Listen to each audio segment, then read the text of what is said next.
नमस्कार दोस्तों, स्वागत है आपका वीर चरित के नई initiative the most comprehensive defence current affairs में। अभी जल्द ही डिफेंस के एग्जाम्स होने वाले हैं, जैसे कि सीडीएस 7 फरवरी को है। उसके बाद एफकेट होगा, आईनेट होगा और एनडीए भी होगा। और एसएसबी तो चल ही रहा है। एसएसबी होता है कोई भी डिफेंस एग्ज़ाम आप जब रिटर्न क्वालिफाई कर लेते हैं, उसके बाद आपका एसएसबी राउंड होता है। उसी के बाद आपकी मेरिट लिस्ट बनती है।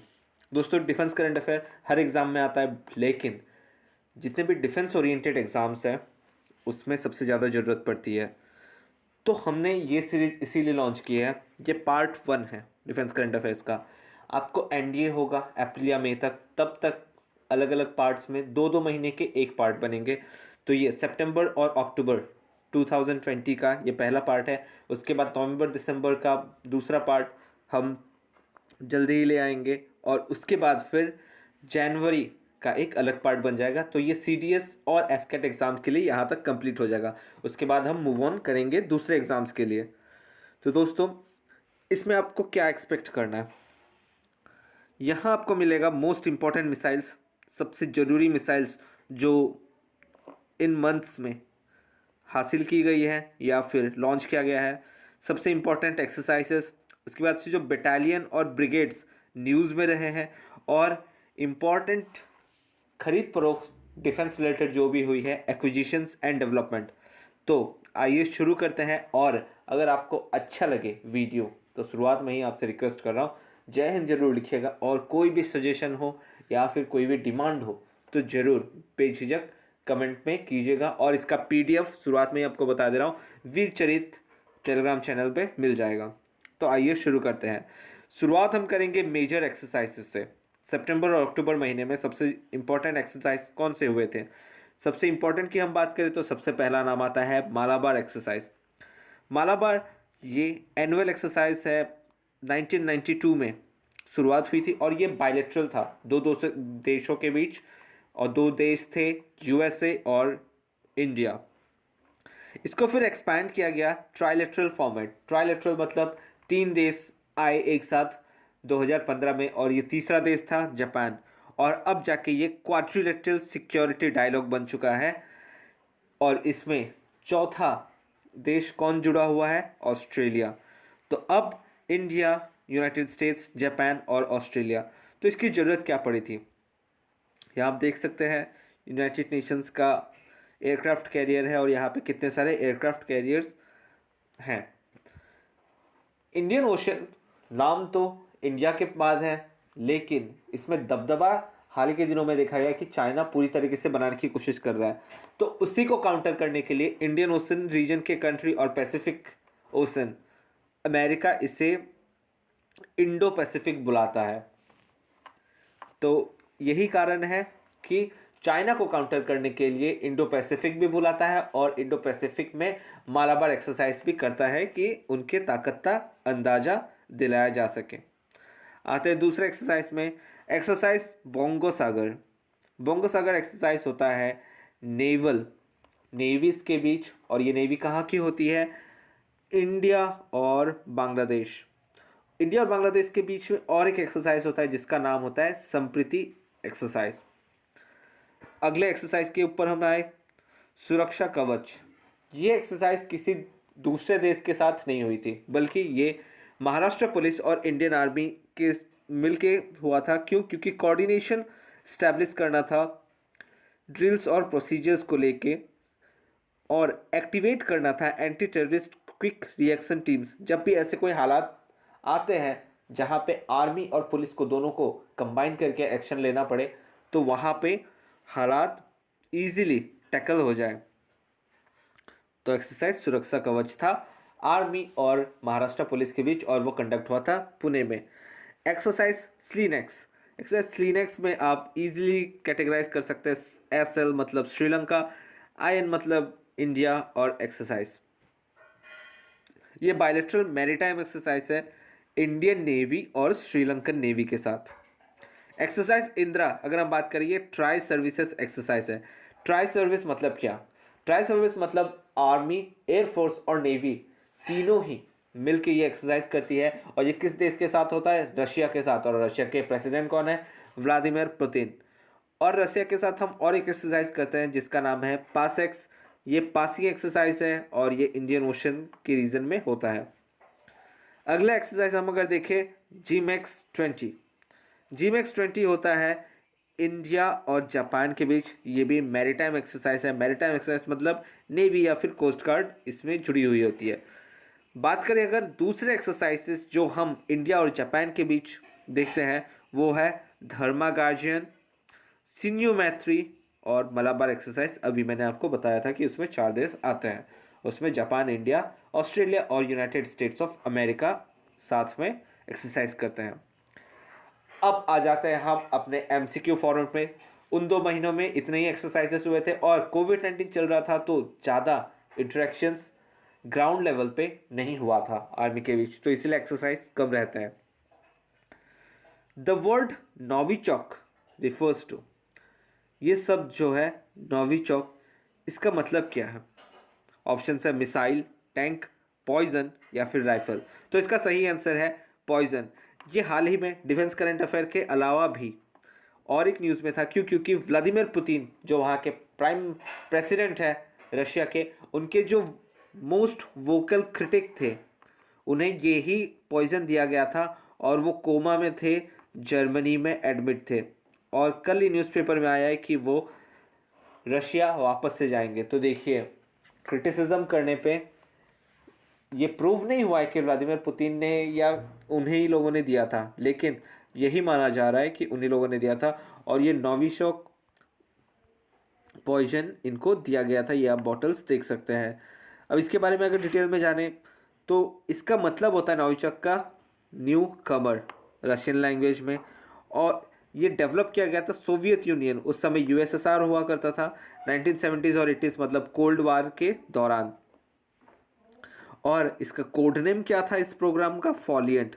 ये वेस्टर्न कंट्रीज में भी मिलता है और उसका नाम होता है VX और सेरिन, लेकिन इसे सबसे ज़्यादा खतरनाक माना जाता है। चलते हैं अगले क्वेश्चन पे। हाइपरसोनिक टेस्ट डेमोन्स्ट्रेशन व्हीकल, ये क्या चीज़ है? रेडार, UAV या अनमैन्ड स्क्रैमजेट एयरक्राफ्ट? तो इसका सही आंसर है अनमैन्ड स्क्रैमजेट एयरक्राफ्ट। यहाँ अनमैन्ड एयरक्राफ्ट आपने सुना होगा, स्क्रैमजेट शायद आप पहली बार सुन रहा है। तो स्क्रैमजेट कोई अलग चीज़ नहीं है। इसके इंजन में क्या होता है, एयर प्रोपल्सन ज़्यादा होता है, एयर की मात्रा ज़्यादा स्पीड से आती है और ये हमेशा आवाज़ की गति से ज़्यादा होता है। तो आवाज़ की गति से ज़्यादा को हम क्या बोलते हैं? मैक। तो ये मैक 6, 7, 15 मैक तक नॉर्मली चला जाता है। चलते हैं अगले क्वेश्चन पे। P7 ड्रॉप सिस्टम, ये क्या चीज़ है? एयरक्राफ्ट है या पैराशूट है, हेलीकॉप्टर है या फिर ग्लाइडर है? तो इसका सही आंसर है पैराशूट। और ये नॉर्मल पैराशूट नहीं है कि आप लगाए और उड़ गए। ये 7 टन अपने साथ ले सकता है और इंडियन आर्मी के लिए बहुत ही हेल्पफुल होगा। क्यों? क्योंकि जहाँ भी ऐसे लोकेशंस होंगे जहाँ पे ट्रैवल कर पाना बाय रोड मुश्किल होगा, तो वहाँ पे ऐसे चीज़ जो उनके आर्म्स एंड एम्यूनेशंस और बाकी ज़रूरतों की जो कमोडिटीज़ होंगे उन्हें पहुँचाने में ये P7 ड्रॉप सिस्टम बहुत ही कारगर होगा। और इसे C-17 ग्लोब मास्टर जो हमारा हेलीकॉप्टर है उससे गिराया गया था। ये आप देख सकते हैं, यही है P7 ड्रॉप सिस्टम। चलते हैं अगले क्वेश्चन की ओर। इनमें से कौन सा दुनिया का सबसे लंबा सर्व करने वाला वारशिप बना है? और ये गिनीज बुक वर्ल्ड रिकॉर्ड में भी दर्ज है इसका नाम, और हमारे लिए बहुत ही गर्व की बात है वो, क्योंकि वो भारत का ही है, INS विराट। INS विराट ये आप देख सकते हैं, अभी ये डीकमीशन हो चुका है, अभी ये यूज़ में नहीं है क्योंकि इसने बहुत लंबा टेन्योर अपना दिया है हमारे देश को और साथ ही साथ ब्रिटेन को भी। क्यों? क्योंकि ये सेंचुर क्लास एयरक्राफ्ट था जिसने 30 साल सर्विस दी है डीकमीशन होने से पहले, और डीकमीशन कब हुआ है? मार्च 2017 में। और इसने ब्रिटिश नेवी में भी सर्व किया है और उसका नाम वहाँ पे था HMS हंस। और 25 सालों तक ब्रिटिश नेवी में इस विराट ने काम किया था 1959 से 84। और 87 से इंडिया के साथ था, 87 से लेके 2017 तक, मतलब 30 साल। 30 + 25 हो गया 55 साल की सर्विस। वाओ, आप सोच सकते हैं 55 साल की सर्विस दी थी INS विराट ने। अव्यास एयर व्हीकल क्या है? UAV, रेडार, एयरक्राफ्ट या फिर इनमें से कोई नहीं? तो इसका सही आंसर है अनमैन्ड एयर व्हीकल, यानी कि ड्रोन। अब अव्यास क्या होता है? जैसे कि हम DRDO, हमारे defence research and development organisation, कोई भी मिसाइल लॉन्च करता है, उसे जब टेस्ट करना होता है प्रिसीशन को लेके, प्रिसीशन मतलब वो कितना एक्यूरेट है अपने एम को हासिल करने के लिए, उस प्रिसीशन को चेक करने के लिए इस अभ्यास एयर व्हीकल को लॉन्च किया गया था। और आप यहाँ देख सकते हैं इसे हवा में उड़ाया जाता है, उसके बाद मिसाइल से इसे टारगेट करके देखा जाता है कि मिसाइल का प्रिसीशन कितना है। तो अव्यास air vehicle unmanned air vehicle है। नेशनल इंटेलिजेंस ग्रिड ये किस मिनिस्ट्री के अंडर आता है? नेशनल इंटेलिजेंस ग्रिड क्या है?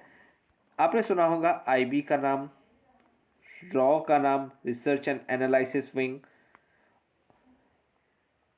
और नेशनल इन्वेस्टिगेशन एजेंसी NIA। ठीक है, तो ये तीनों जो एजेंसी है, इन तीनों का एक ग्रिड नेटवर्क बनाया गया है। क्या कि जो हैबिचुअल ऑफेंडर्स है और जो क्रिमिनल्स है जिनके रिकॉर्ड्स इनके पास हैं, वो आपस में शेयर करते हैं, और इससे क्राइम कंट्रोल में या फिर टेररिज्म एक्टिविटीज़ को रोकने में काफ़ी मदद मिलती है। और ये किस मिनिस्ट्री के अंडर आता है? Ministry of home affairs. और मिनिस्ट्री ऑफ होम अफेयर्स, हमारे होम मिनिस्टर इस समय कौन है? अमित शाह। चलते अगले क्वेश्चन की ओर। कौन सा सबमरीन है जिसे इंडिया ने डिलीवर किया है म्यांमार नेवी को, और ये म्यांमार नेवी का पहला सबमरीन है? तो सही आंसर है INS Sindhuvir. INS Sindhuvir India ने म्यांमार को दिया है, और ये उनका पहला सबमरीन है, और इससे दोनों कंट्री के बीच डिफेंस रिलेशन काफ़ी स्ट्रांग होंगे। ये किलो क्लास सबमरीन है और ये डीजल इंजन से चलता है। सबमरीन दो टाइप के होते हैं, एक न्यूक्लियर और एक डीजल। ये आप पिक्चर में देख सकते हैं INS सिंधुवीर को। चलते अगले क्वेश्चन पे। प्रोजेक्ट 28 ये किस आर्म से रिलेट करता है? प्रोजेक्ट 28 ये हमारे सेना के किस अंग से रिलेट करता है? आर्मी, नेवी, कोस्ट गार्ड या एयरफोर्स? तो इसका सही आंसर है आर्मी। और ये प्रोजेक्ट 28 न्यूज़ में क्यों था? क्योंकि INS कावरती ये नया इंडिजीनियसली बिल्ट है, मतलब हमारे देश में ही बनाया गया है, और इसे बनाया किसने है? Garden rich ship builders and engineers limited. आप इस कंपनी का नाम जरूर याद रखिएगा, garden rich ship builders and engineers, GRSC Kolkata. ये कंपनी ने बहुत से सबमरीन्स और बहुत से शिप्स बनाए हैं, तो इस कंपनी के बारे में क्वेश्चन कभी भी आ सकता है। ये स्टील्थ कॉर्वेट है, ये सबमरीन का एक टाइप होता है कमोरोटा क्लास का। और कमोरोटा क्लास प्रोजेक्ट 28, जब भी आप नाम सुनेंगे प्रोजेक्ट 28 का, आपके दिमाग में आना चाहिए कमोरोटा क्लास। और उसका रीसेंट एडिशन क्या है? INS कावरती। और इसके प्रीवियस एडिशंस कौन कौन से हैं? INS कमोरोटा कमीशनड इन 2014। तो इस कमोरोटा के नाम से ही इस क्लास को जाना जाता है। नाम अलग अलग होते हैं, लेकिन जो क्लास होगा प्रोजेक्ट 28 के अंडर वो, अब क्लास और ये आप कंफ्यूज नहीं होइए। जैसे मान लीजिए आप क्लास 10 में हैं, आप क्लास 10 के स्टूडेंट कहलाएंगे ना, उसके बाद आपका नाम होगा रवि, राजीव, रेखा, सुषमा, शिखा, कुछ भी आपका नाम हो सकता है, लेकिन आप कहलाएंगे क्लास 10th के स्टूडेंट ना। तो वही बात है, स्टार्टिंग में जो नाम पड़ जाता है कमोरोटा, तो ये कमोरोटा क्लास के ही सबमरीन्स कहे जाएंगे, लेकिन नाम अलग अलग होगा। तो INS कमोरोटा कमीशन हुआ है 2014 में, INS कदमत हुआ है 2016, और INS किल्तन हुआ है 2017 में, और INS कावरती अभी हुई है। तो याद रखिएगा ये anti submarine warfare stealth Corbett है और प्रोजेक्ट 28 के अंडर। अब बात करते हैं इम्पोर्टेंट मिसाइल्स जो न्यूज़ में थे। ब्रह्मोस सबसे इम्पोर्टेंट पहला मिसाइल, ये न्यूज़ में बहुत आ रहा है इस समय। और ब्रह्मोस में दो वर्ड से मिलके बना है, एक ब्रह और एक मोसी। ब्रह मतलब ब्रह्मपुत्र, मोस मतलब मोसी रिवर जो रशिया में है। क्यों रशिया के रिवर के नाम पे पड़ा है? क्योंकि ये जॉइंट वेंचर है हमारे डीआरडीओ और एनपीओएम रशिया के साथ। ये सुपरसोनिक मिसाइल है और ये मैक 2.8 की स्पीड से चलती है। मैक क्या होता है? आवाज़ की गति, और आवाज़ की गति से 2.8 टाइम्स फास्टर ये ट्रैवल करती है। और ये मल्टी प्लेटफॉर्म कहीं से भी आप लॉन्च कर सकते हैं, चाहे वो धरती हो, आकाश हो, या फिर पानी, या फिर समुद्र हो। और ये तीनों फोर्सेस के पास है, आर्मी, नेवी और एयरफोर्स। और ये फायर एंड फॉरगेट प्रिंसिपल पे चलती है। और इसकी रेंज हाल ही में 450 से 600 किलोमीटर हो गई है। इसके साथ और एक न्यूज़ है कि ब्रह्मोस को वो कौन सा देश है जो भारत से इंपोर्ट करेगा, मतलब भारत एक्सपोर्ट करने वाला है ब्रह्मोस को। और वो पहला देश है फिलीपींस, और दूसरा देश बनेगा इंडोनेशिया। लेकिन इंडोनेशिया के नाम पे मोहर अभी तक लगा नहीं है, लेकिन फिलीपींस को दिया जाएगा। और उसके बाद यूएई भी है नंबर पे, तीसरे नंबर पे। लेकिन उनको जो दिया जाएगा ब्रह्मोस वो होगा अराउंड 300 किलोमीटर उसकी रेंज होगी, 500 किलोमीटर्स वाली नहीं होगी। अगले मिसाइल की हम बात करें तो वो है सौर्य मिसाइल। ये surface to surface nuclear capable ballistic missile है। अब आप जब भी मिसाइल के बारे में पढ़ते हैं तो उसका आपको ये पता होना चाहिए कि ये सरफेस टू सरफेस है या फिर सरफेस टू एयर है, और वो न्यूक्लियर कैपेबल है, और बैलिस्टिक मिसाइल है या क्रूज मिसाइल है। ये सब बातें आपको याद रखनी होती है। ये लैंड वेरिएंट है, short short range submarine launched ballistic missile K-15 Sagarika, इसमें लगाया जाएगा इसे सौर्य मिसाइल को। और ये रेंज है 750 किलोमीटर और कैपेबल पेलोड है 200 से 1000 किलो। पीडीएफ में आप इसे दोबारा डिटेल में पढ़ सकते हैं। अगला मिसाइल हम देखें तो वो है स्मार्ट मिसाइल। ये light weight anti submarine torpedo system, और ये किसके लिए है? एंटी सबमरीन वारफेयर के लिए। और ये बियॉन्ड टॉर्पीडो रेंज भी ट्रैवल कर सकता है। और ये लॉन्च जब हम करते हैं वारशिप या फिर कोस्टल बैटरी से, तो ये रेगुलर जो सुपरसोनिक मिसाइल्स होती हैं जैसे कि ब्रह्मोस है, उसी के रेंज में ये भी ट्रैवल करती है। मतलब जैसे उसका टेक ऑफ होता है, इसका भी टेक ऑफ वैसे ही होता है। अगले मिसाइल की हम बात करें, रुद्रम। ये बहुत इंपॉर्टेंट है, क्यों? क्योंकि ये इंडिया का पहला इंडिजीनियस, इंडिया का पहला नहीं, पहला मतलब made in India, indigenous anti radiation air to surface missile है जो इंडियन एयरफोर्स के लिए है। और इस मिसाइल को इंटीग्रेट कहाँ पे किया गया है? सुखोई 30 MK1 फाइटर एयरक्राफ्ट में। सो रुद्रा हमारा पहला indigenous anti radiation air to surface missile है, और इसे इंटीग्रेट कहा गया है सुखोई 30 MK1 फाइटर एयरक्राफ्ट के साथ। और इसकी रेंज 100 किलोमीटर से ज़्यादा है। Laser antitank guided missile. ये missile system strike and neutralise armoured vehicles such as tank.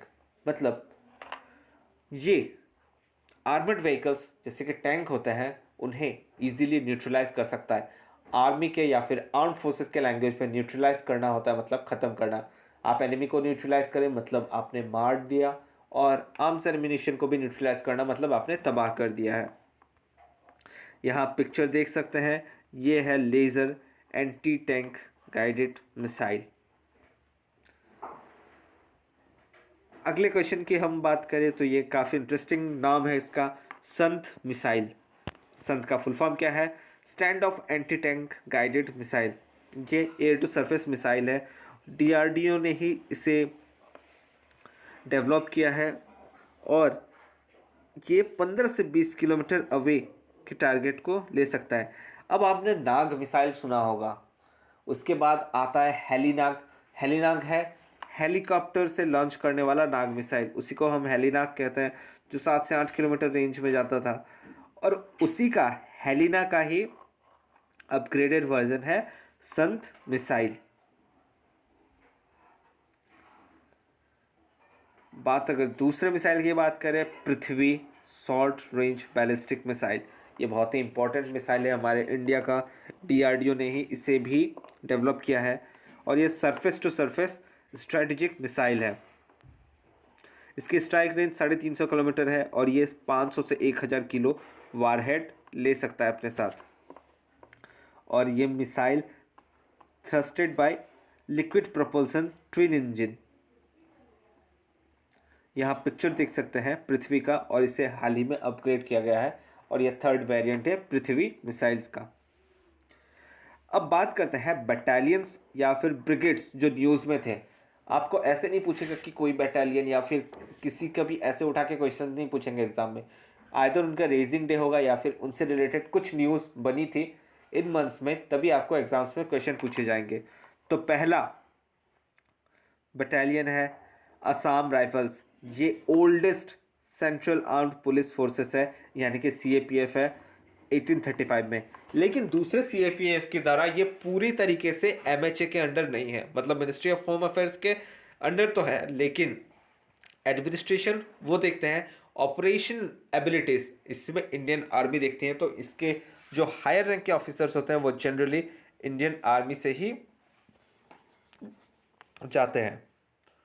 और असम राइफल्स 1835 में बना था। ये नॉर्थ ईस्टर्न के पार्ट्स के साथ साथ इंडियन आर्मी को असिस्ट करता है इंसर्जेंसी और बॉर्डर गार्ड करने के लिए। तो ये अभी कश्मीर में भी कभी कभी इन्हें भेजा जाता है। अगले बटालियन की हम अगर बात करें, ये बहुत इंपॉर्टेंट है, स्पेशल फ्रंटियर फोर्स और विकास बटालियन। इसे हम विकास बटालियन भी कहते हैं, किसे, स्पेशल फ्रंटियर फोर्स को। ये इस्टेब्लिश हुआ था 14 नवंबर 1962 में। और कब हुआ था? 1962 इंडो चाइना वार के बारे में। इंडो चाइना वार के बारे में दोस्तों अगर आपको नहीं पता या फिर आपने अक्साई चीन के बारे में ज़्यादा नहीं जाना है, तो अक्साई चीन द अनफॉरगॉटन लैंड, ये वीर चरित्र में एक वीडियो बनाया गया है, करीबन 800 लोग इसे देख चुके हैं। तो आप उसे देख के इसका डिटेल में जान सकेंगे कि 1962 वार किस लिए हुआ था और अक्साई चीन हमने कैसे खो दिया था और प्रेजेंट स्थिति क्या है। अगर हम बात करें एसएसएफ की, स्पेशल फ्रंटियर फोर्स, ये डायरेक्टली आर्मी नहीं है, बट ये फंक्शन आर्मी के कंट्रोल या फिर उनके ऑपरेशंस के अंडर ही करती है। इनके अपने रैंक्स होते हैं और जो इक्विवेलेंट होते हैं आर्मी के स्ट्रक्चर्स के साथ। ऑपरेशंस की अगर बात करें तो इसका काफ़ी रिच पास्ट रहा है और ये आगे भी ऐसे ही काम करते जा रहे हैं। पहले ऑपरेशन की अगर हम बात करें, ऑपरेशन ईगल कहाँ हुआ था? 1972 war with Pakistan. In operations को आप हमेशा याद रखेंगे। आपको चाहे वो एसएसबी हो, उसमें लेक्चरेट हो, डिस्कशन हो, उसमें हेल्प करेगा ही। साथ ही साथ किसी भी एग्ज़ाम्स के लिए आप अगर डिफेंस ओरिएंटेड हैं तो ऑब्वियसली आपको ये जानना ही चाहिए। ऑपरेशन ईगल 1971 पाकिस्तान के साथ। ऑपरेशन ब्लू स्टार जब क्लियर किया गया था अमृतसर गोल्डन टेम्पल को, वहाँ पे एक आर्म्ड कॉन्फ्लिक्ट हो गई थी। उसके बाद फिर ऑपरेशन मेघदूत, जब सियाचिन ग्लेशियर को हमने अपने कब्जे में लिया था 1984 में। और ऑपरेशन विजय कारगिल युद्ध के दौरान। तो इन ऑपरेशंस का नाम हमें हमेशा याद रखना है। स्पेशल फोर्सेस की अगर ड्रेस की बात करें तो ड्रेस जरूरी नहीं कि ये हमेशा ब्लैक कैट कमांडो की तरह ही रहेंगे। ये किसी भी ड्रेस में अकॉर्डिंग टू नीड ढल सकते हैं, क्योंकि इनका नाम ही है Vikas battalion special frontier force. Indo Tibetan border police, ये सेंट्रल आर्म्ड पुलिस फोर्सेस है, जैसे कि असम राइफल था, बीएसएफ है, सीआरपीएफ है और सशस्त्र सीमा बल भी है। ये 24 अक्टूबर को रेज किया गया था 1962 में। इंडिया चाइना वार जब हो रहा था तभी 20 अक्टूबर को उन्होंने लड़ाई शुरू की थी और 24 अक्टूबर को इसे रेज किया गया था। ये प्राइमरीली गार्ड करता है 3488 kilometre long Indo China border को। और ये शुरू कहाँ से होता है? तिब्बत ऑटोनोमस रीजन, काराकोरम पास लद्दाख में और जाचेपला पास अरुणाचल प्रदेश तक। तो काराकोरम पास कहाँ पे? लद्दाख में। और जाचेपला है अरुणाचल प्रदेश में। और ये variety of internal security task, disaster management, civil medical camp, United Nation peacekeeping और बहुत से जगहों में इन्हें लगाया जाता है। अब आखिर में पार्ट 1 के आपके लिए एक होमवर्क है। आप डिफेंस एक्विजिशन प्रोसीजर जो 2020 का नया आया है, इसमें डिफेंस एक्विजिशन प्रोसीजर मतलब कैसे हम एक्वायर करते हैं डिफेंस के मशीन्स को, वो काफ़ी कॉस्टली होता है सब, इसीलिए इसके एक्विजिशन के प्रोसीजर में कुछ बदलाव किए गए हैं, तो उसके बारे में आप पढ़ेंगे। और अगर आपको डॉक्यूमेंट नहीं मिल रहा तो मुझे कमेंट में कर दीजिएगा आप, या फिर टेलीग्राम में आप बता दीजिएगा, मैं आपको डॉक्यूमेंट सेंड कर दूंगा। तो दोस्तों कैसा लगा ज़रूर बताइएगा, और अगर अच्छा लगा है तो मुझे पूरा कॉन्फिडेंट है, क्योंकि डिफेंस एस्पिरेंट है आप, आपके अंदर शेयरिंग वाली कैपेबिलिटी पहले से ही है। और ये डिफेंस एस्पिरेंट का पहचान होता है कि वो डिसिप्लिन और शेयरिंग में बहुत बिलीव करता है, तभी जाके वो अच्छा लीडर बन पाता है। तो दोस्तों अच्छा लगा तो प्लीज़ लाइक, शेयर और सब्सक्राइब जरूर कीजिए। धन्यवाद दोस्तों, खुश रहिए, खुशियाँ बांटते रहिए। जय हिंद।